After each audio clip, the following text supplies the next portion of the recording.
Assalamualaikum warahmatullahi wabarakatuh. Putaran warna alam dan kesihatan tubuh.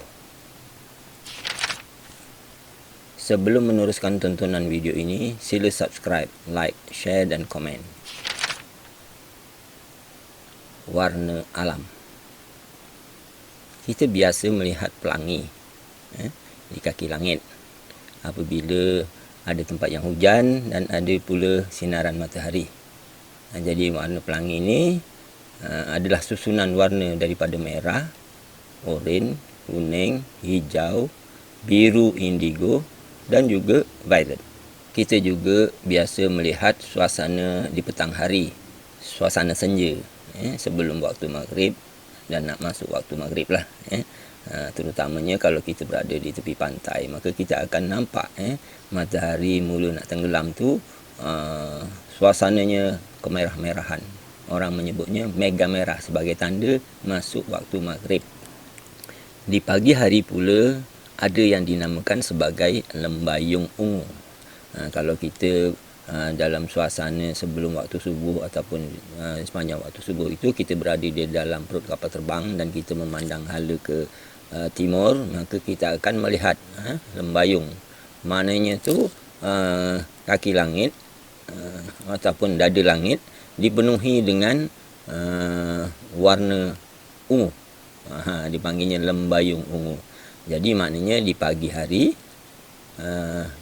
alam didominasi oleh warna ungu dan di petang hari oleh warna merah. Jadi bila demikian maknanya berlaku pusingan warna alam. Di pagi hari bermula daripada warna ungu, kemudian berputar kepada pagi hari, ke tengah hari dan kemudian terus ke petang menjadi warna merah. Kalau kita ambil warna pelangi, yang merahnya seperti garis lurus macam mana, warna ini yang disusun lurus begini, merah di sebelah kiri, violet di sebelah kanan, kemudian kita putarkan, membuat seperti nak membuat lengkuk begini, maka kita akan dapati seolah-olahnya tu membelok macam ini, ungu di sini, biru di sini, indigo di sini, hijau, kuning, oranye dan merah. Jadi di sini subuh, di sini tengah hari, di sini petang. Jadi begitulah putaran warna alam yang kita boleh perhati setiap hari kalau cuaca cerah lah. Macam itu. Jadi kita boleh sekali-sekala melihat pada suasana di langit, perubahan-perubahan warna tertentu seperti mana macam ni, ada ketikanya warnanya seperti ungu begini kan, ada kadang-kadang kebiruan. Dia berlakunya sedemikian itu adalah kerana cahaya matahari yang dipancarkan ke bumi melalui ruang udara.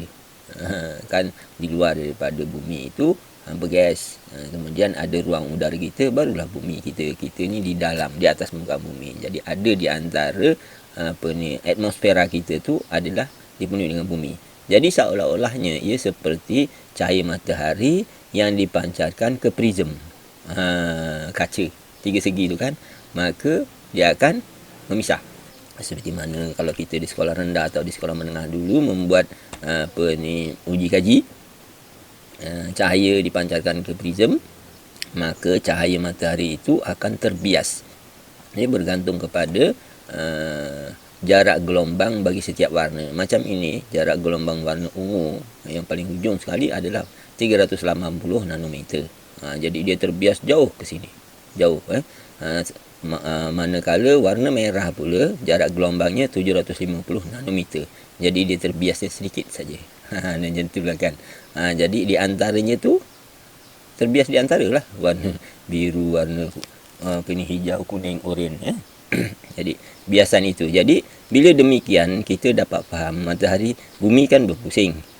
Jadi seolah-olahnya prism ni berpusing, itulah kan ya. Jadi kita mula-mula warna alam kita didominasi oleh warna violet, ungu. Kemudian pergi ke indigo, indigo, lepas tu ke biru, lepas tu ke hijau, ke kuning, ke oranye, ke merah. Merah tu maghrib lah. Merah tu masuk maghrib. Yang ungu tadi subuh. Macam itulah. Bila kita putarkan Inilah ni untuk kita nak faham keadaan putaran warna alam ni, kita kena pusingkan warna pelangi ni berputar macam ni lah jadinya, melengkuk gitu. Biar kita jadi mudah faham.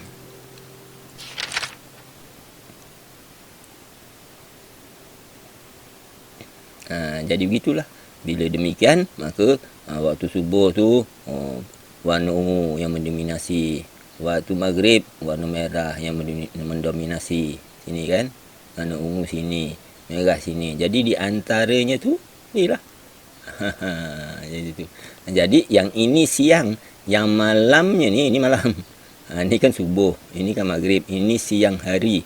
Ada mataharinya. Yang tak ada cahaya matahari, malam. Jadi gelap lah kan. Tapi kalau kita ambil lah, ni saja-sajalah. Kita ambil, macam kotak ni kan, kita ambil ni ungunya sini, sini merahnya sini. Kalau kita ambil komputer, merah tu red kan. Dalam komputer, dia warna ni didefinisikan dengan red, green, blue. Kalau red ni, maknanya rednya 100%, greennya kosong, bluenya kosong. Tapi kalau ungu, dia dalam definisi red, green, blue ni, dia punya red dia 60%. Jadi maknanya dalam violet tu ada merah. Jadi bila gitu, kita letak sini violet, kita letak sini merah. Kita tonkan. Di antara itu jadi warna apa?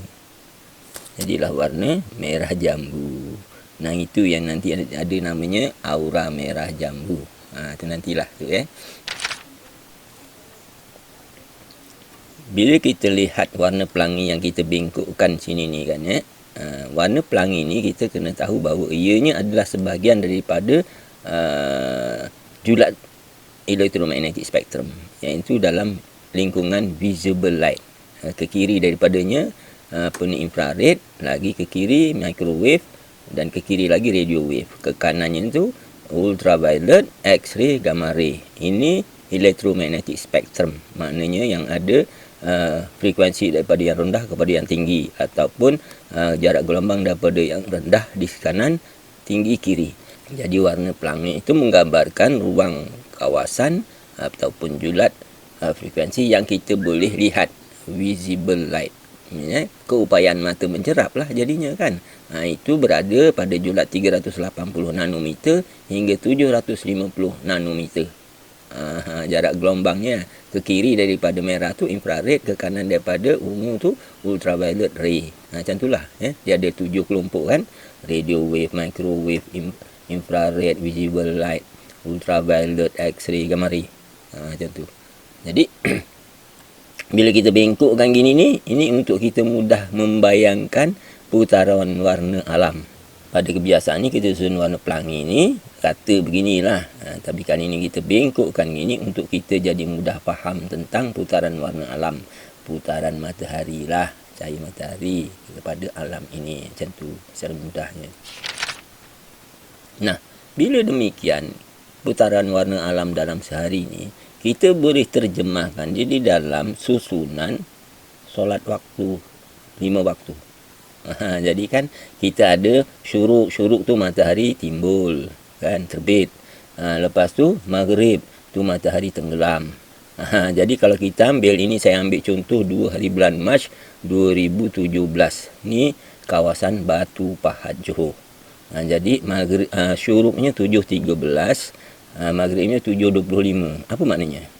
Maknanya siangnya panjang 12 jam. Kan? Lebih daripada malam. Kalau 7.13 syuruk, matahari terbit, 7.13 matahari terbenam, itu maghrib, itu 12 jam. Tapi ni maghribnya lewat 12 minit. Bulan Mac tu kan matahari berada di mana? Matahari berada di Khatul Istiwa. Ini 21 Disember matahari kan di paling selatan. Lepas tu 21 Mac matahari berada di Khatul Istiwa. 21 Jun matahari berada di hemisfera utara, garisan sartan kan. Jadi bulan Mac lebih kurangnya di Khatul Istiwa. Jadi kedudukan kita 2 darjah utara. Jadi waktu tu hari siangnya lebih panjang 12 minit berbanding malam. Malamnya pendek 12 minit lah jadinya. Bila demikian kita boleh susun waktunya tu kan. Jadi bila demikian, maka waktu subuh tu tadi kita kata membayung ungu. Lepas tu kan kita syuruk, matahari terbit. Matahari terbit tu warna indigo, biru. Lepas tu warna hijau kan. Hijau ni duha lah. Yang sini isra, solat sunat isra, terbit matahari lah. Lepas tu solat duha, duha hijau. Lepas tu zuhur, zuhur tu kuning, dikaitkan dengan warna kuning. Asar tu dikaitkan dengan oranye, dan maghrib dikaitkan dengan merah. Tadi kan kita kata buat toning daripada yang sebelah malam tu sebagai warna merah jambu. Jadi semua ni warna merah jambu lah malam. Jadi putaran warna alam tu kita boleh kaitkan dengan solat 5 waktu. Dan memang pun maghrib itu, tanda masuk maghrib adalah mega merah. Okey, bila kita bercerita tentang putaran warna alam ni, ada violetnya, ungunya sampai kepada merahnya tu, maka kita boleh buat kaitan dengan yang dinamakan aura tubuh ataupun cakra. Cakra dan aura. Kalau cakranya tu, cakra root, cakra akar, dikaitkan dengan aura merah. Cakra sakral dikaitkan dengan aura oranye. Cakra solar plexus dikaitkan dengan aura kuning. Cakra jantung dikaitkan dengan aura merah, hijau. Cakra kerongkong, tenggorok, dikaitkan dengan aura biru. Cakra third eye, mata ketiga, dikaitkan dengan indigo. Dan cakra crown, mahkota, dikaitkan dengan violet. Jadi apa cakra, apa aura ni? Cuba kita ini ilmu apa ni daripada banyak dikedepankan oleh kaum India. Cakra akar dikaitkan dengan aura merah. Kelenjarnya adrenal. Adrenal ni adalah kelenjar yang berada di atas daripada buah pinggang. Satu dia mengawal apa tu degupan jantung, yang orang sebut mengeluarkan apa itulah adrenalin. Dia mengawal kadar pengeluaran, pembuangan kalsium pada buah pinggang. Jadi kalau dia tak betul ataupun tak stabil, maka kalsium banyak terbuang dekat buah pinggang, maka senang jadi batu karang lah. Dan yang ni tadi ni cakra akar, aura merah, dikaitkan dengan organnya kaki, peha, kemaluan. Koksi ni tungking itu pun dikencing, dan buah pinggang, nampak buah pinggang. Jadi organ-organ ini berada di dalam cakra akar ataupun dikuasai oleh aura merah. Cakra sakral pula dikaitkan dengan apa tu aura oranye. Ini berkaitan dengan kelenjar gonad. Gonad ni bermaksud kelenjar pembiakan, ovari, testikel, apa semua itulah. Maknanya buah zakar yang berkait dengan pembiakan. Organ ni punggung, kemaluan, sistem pembiakan, abdomen, sakrum dan tulang pinggang. Kemudian solar plexus. Cakra solar plexus dikaitkan dengan aura kuning. Kelenjarnya pankreas. Pankreas ni yang mengeluarkan insulin, yang mengawal gula di dalam darah. Jadi kalau pankreasnya bermasalah, maknanya kita jadi kencing manis lah. Organ yang dikaitkan adalah perut, empedu, hati, diaphragm, sistem saraf dan tulang pinggang. Ni nampak tu dia punyanya merah, oranye, kuning. Cakranya akar, sakral, solar plexus. Okey, kita sambung lagi. Cakra jantung, warnanya ataupun auranya hijau. Kelenjarnya thymus. Thymus ni duduk di bahagian dada lah. Organnya jantung, paru-paru bawah, dada, buah dada, tulang belakang, bahagian dada, sistem pengaliran dan yang berbagai. Maknanya sistem pengaliran yang berbagai ni maknanya pernafasan, apa tu aliran darah, aliran cairan tubuh, aliran apa lagi?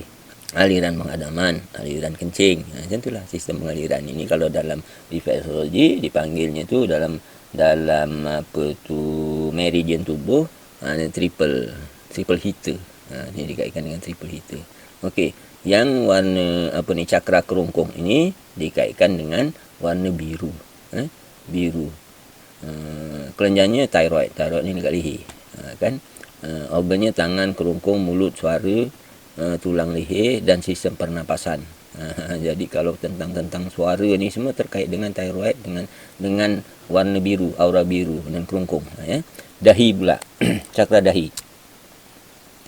Cakra dahi dikaitkan dengan aura indigo. Kelenjarnya pituitary.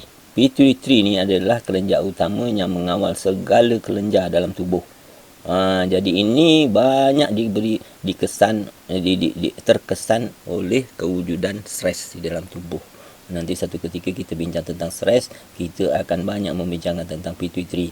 Maknanya kalau ada stres sekian, pituitary akan terganggu, mengakibatkan follicle stimulating hormone lah kata orang tu, tidak dapat dikeluarkan, maka akibatnya seseorang perempuan itu pusingan headnya tidak menentu. Dia contohnya kan.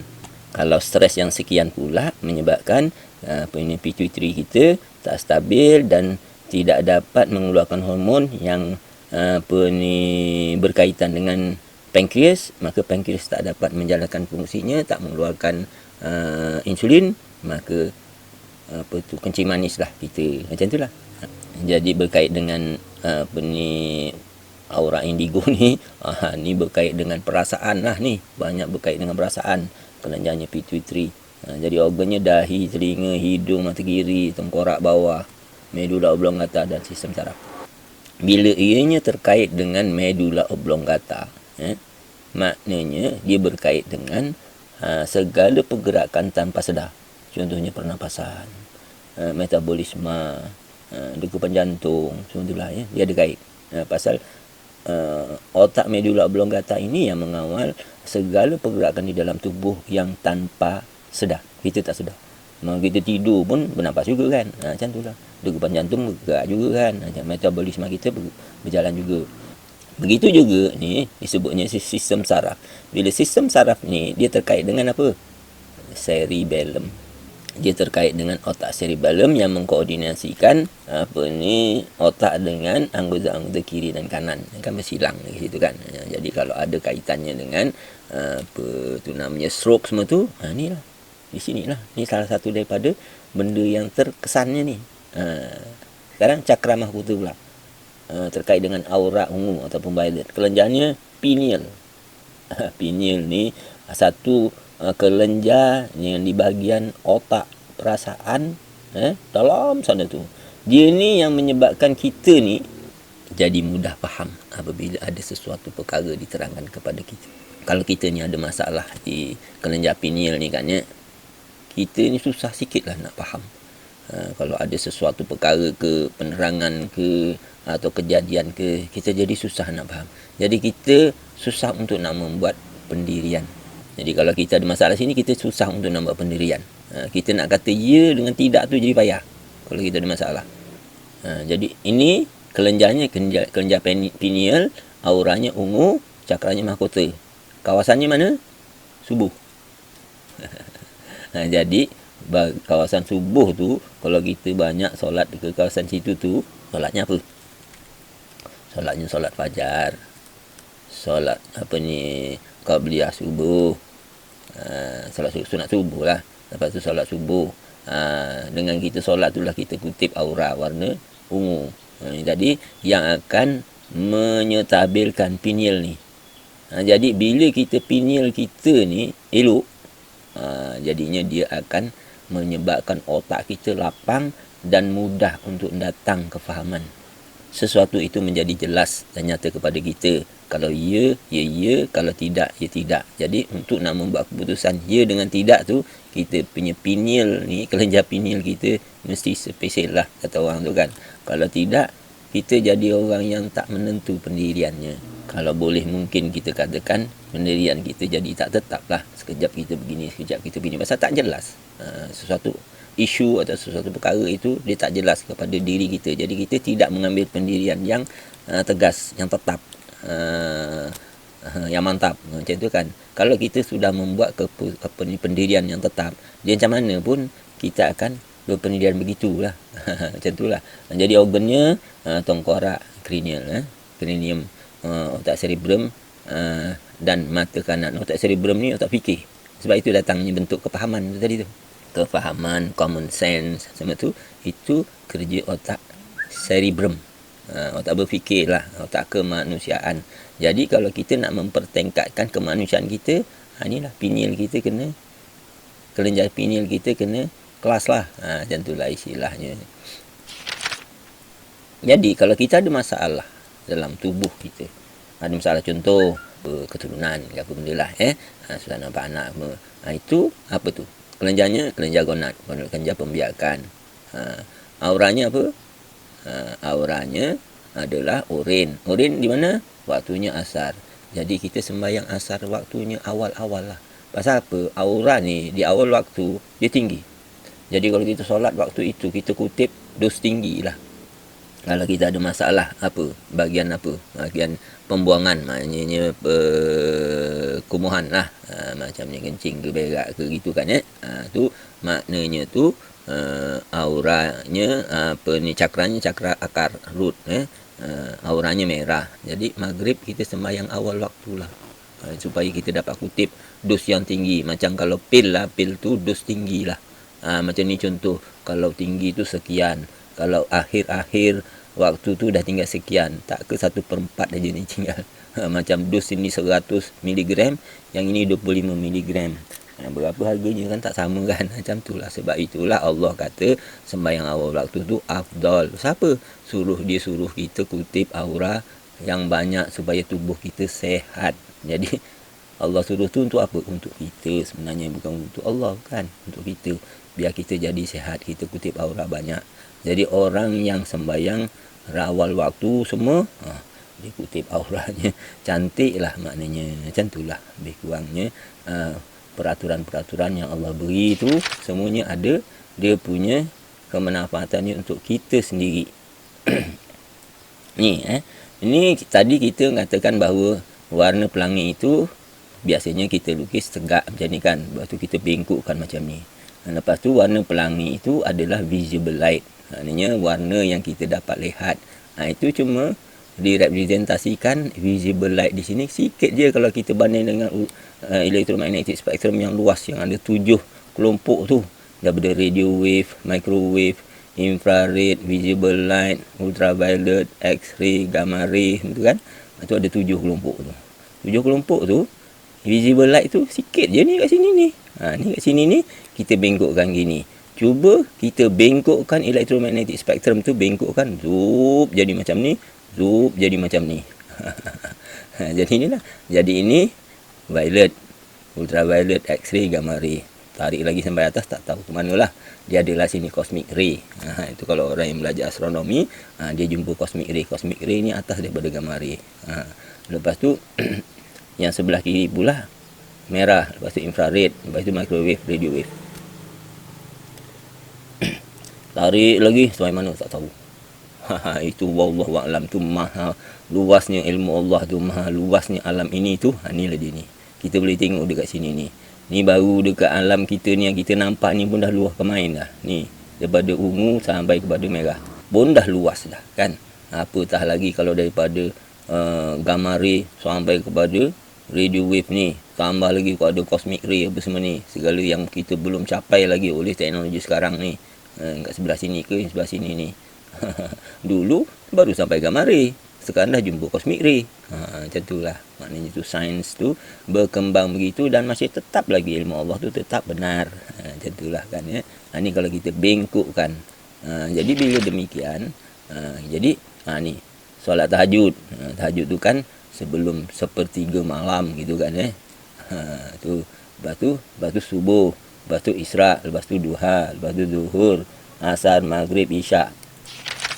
Lepas tu kan kita sebagai manusia ni, kita di sini. Jadi kita memandang ke atas dan kita memandang ke bawah. Jadi sini ni ada saya sebelum ni ada saya bincangkan di dalam beberapa video sebelum ni lah ada saya bincangkan kalau yang sebelah kiri daripada visible light ni, tenaga yang mendominasi adalah tenaga haba yang dikaitkan dengan api. Yang anehnya tu api tu jin tu dijadikan daripada api kan, syaitan dijadikan daripada api. Kalau yang sebelah kanan tu ultraviolet ray, X-ray, gamma ray, cosmic ray. Ni kan semua ray-ray. Siapa yang dijadikan daripada ray? Malaikat. Jadi ke kanan ni kemalaikatan, ke kiri kesyaitanan. Macam itulah kan saya kata, saya nyatakan demikian. Jadi bila gitu kita tengok sini ni. Sebelah kiri ni kesyaitanan. Sini kemalaikatan. Kalau tadi ke kanan itu kan, ni ke kiri. Ini bila kita bengkokkan dia ginilah. Jadi sini siapa? Sini Jibril, sini siapa? Azazil. Macam tu lah kot. Itu sajalah kita nak kembangkan minda lah. Macam mana sebenarnya kita tak tahulah. Kan yang paling tinggi martabatnya di dalam jin kan, Azazil. Yang paling tinggi martabatnya dalam malaikat kan, Jibril. Jadi itu tandingannya lah kalau kita boleh buat secara mudahnya orang awam ni lah. Macam tu lah kan, lebih kurangnya. Jadi bila demikian bila kita kaitkan dengan inilah ayam berkokok di waktu dini hari, dan memang telah pun dibuat kajian bahawa ayam memang berupaya melihat apa tu benda yang di atas daripada ultraviolet. Malaikat lah tu kan. Jadi maknanya tu orang tua dulu kata ayam tu melihat malaikat tu, telah dibuktikan secara saintifik bahawa keupayaan mata ayam tu memang mampu untuk merekod objek yang memancarkan radiasi ke atas sedikit daripada warna violet, iaitu ultraviolet lah, kawasan malaikat. Jadi maknanya ayam mampu untuk melihat malaikat. Bila demikian dan ayam tu berkokok di pagi hari, di dini hari, maka waktu tu adalah sekitar waktu apa?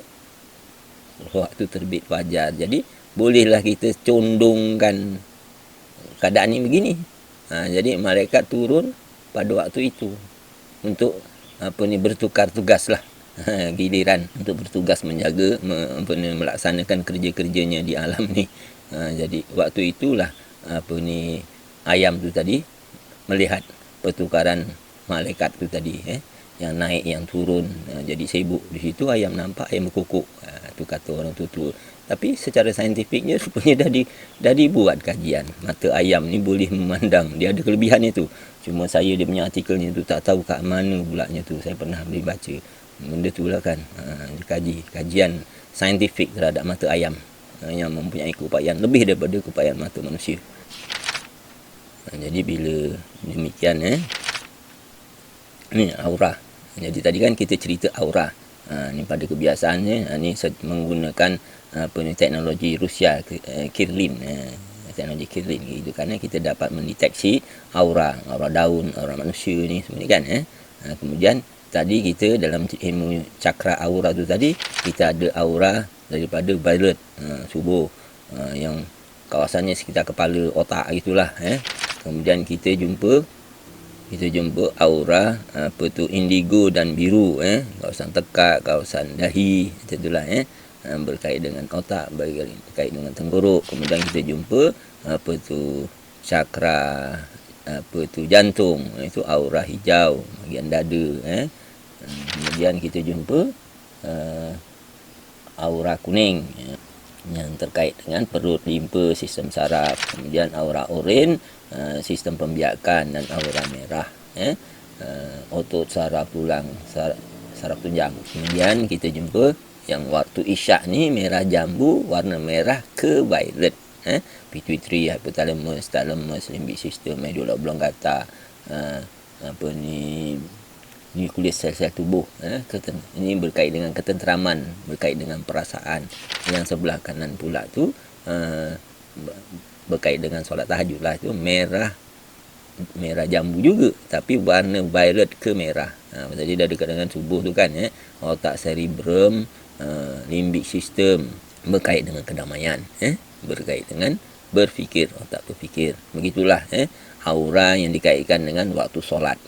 Lepas tu dikaitkan dengan penyakit organ, macam itulah kelenjar, anggota. Jadi kalau mana kaitannya, sakit ini kaitnya aura ini, cakra ini, solatnya ini, waktunya ini. Macam itulah lebih kurangnya. Begitu berkaitannya secara semula jadi, yang Allah memang dah syariatkan kepada kita untuk kita bersolat lah. Jadi kan ada solat 5 waktu, ada lagi digalakkan untuk kita tahajud, digalakkan kita untuk solat duha, macam itulah. Jadi memang dah ada syariat itu. Untuk apa? Untuk kita, kalau daripada ilmu ni, biar kita sehat lah. Memang dasar kita melakukan solat itu atas dasar sami'na wa ta'na, mentaati perintah Allah. Tetapi tanpa kita sedari, dengan ilmu ini rupanya dia itu untuk kesihatan tubuh kita. Biar kita kutip, melalui solat tu kita kutip segala aura yang ada di bumi. Afdal solat di awal waktu, rupanya biar kita kutip aura sebanyak mungkin, dos tinggi, biar kita tambah sehat lagi. Macam itulah. Begitulah Allah mengaturkan syariat kepada kita. Jadi kesimpulannya lah, sesungguhnya maha sempurna penciptaan makhluk yang Allah jadikan di alam ini. Setiap sesuatu itu ada sistem untuk membaik pulih yang tersendiri. Sistem putaran warna alam tanpa kita sedari rupanya adalah satu sistem untuk membaik pulih sistem kesihatan tubuh kita manusia. Sebab itu kita harus tunduk dan patuh atas apa juga peraturan yang Allah telah susunkan untuk kita. Solat 5 waktu dan solat sunat lainnya rupanya adalah satu sistem untuk mengutip aura agar aura tubuh kita seimbang dan kita menjadi sihat. Begitulah peraturan syariat yang Allah turunkan adalah selain daripada untuk kita taat kepada Allah, perintah Allah, tetapi juga kemanfaatannya yang dengan ilmu yang sebegini baru kita terperasan untuk diri kita jadi sihat. Gitu ini maha besarnya Allah yang mengaturkan segalanya untuk kita makhluk yang berada di bumi ini. Sekian, wassalamualaikum warahmatullahi wabarakatuh.